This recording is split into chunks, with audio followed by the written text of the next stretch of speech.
काय आज म्हणजे एवढं वर्ष वय झालंय तुमचं, एवढ्या वर्षाची मागणी थांबले आणि संघर्ष कधीपासून चालू आहे असं विचार. बरं, कधीपासून तुम्ही पाठपुरावा करताय आणि आज काय परिस्थिती आहे?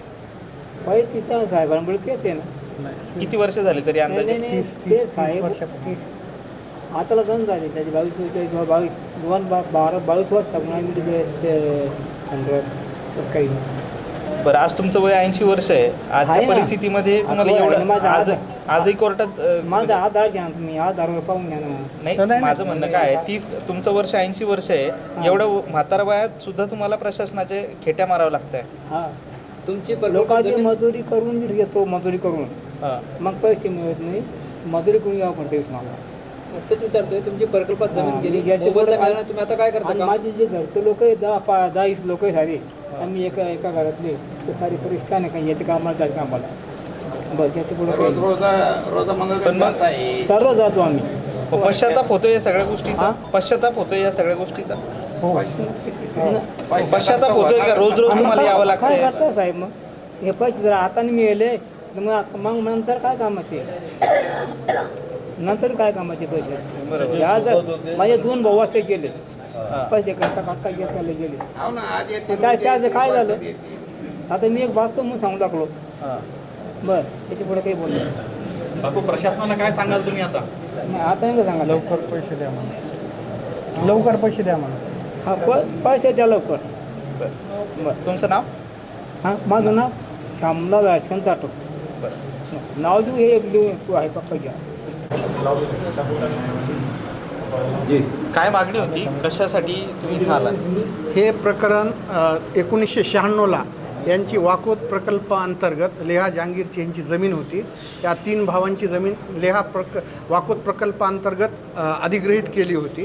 त्याचा मोबदला त्यांना 2006ला भेटला होता आणि त्याच्या विरुद्ध त्यांनी 2006 रोजी रेफरन्स दाखल केला होता जिल्हा व सत्र न्यायालयामध्ये. तर त्याचा निकाल 2022ला लागला. तर 22पासून आजपर्यंत पैसे भरले नाहीत.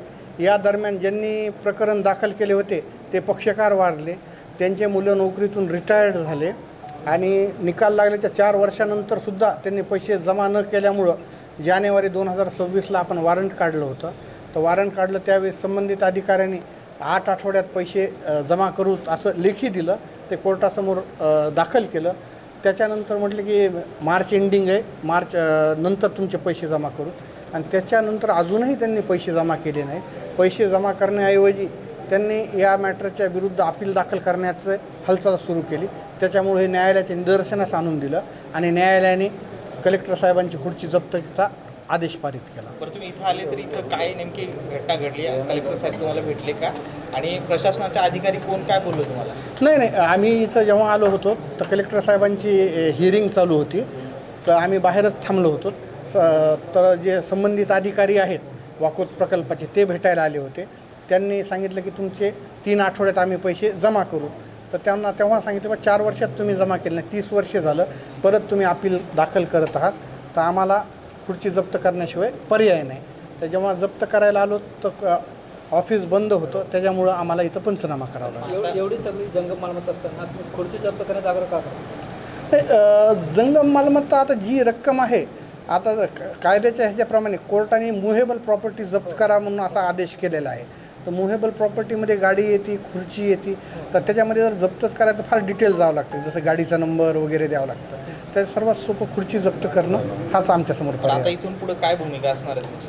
आता याच्यापुढे हा जो जप्ती पंचनामा आम्ही तयार केलेला आहे, तर जप्ती पंचनाम्यानुसार आम्ही कोर्टामध्ये अवमान याचिका दाखल करणार आहोत आणि परत खुर्ची जप्त करण्याचा आदेश पारित करावा अशी माननीय न्यायालयाला विनंती करणार आहोत.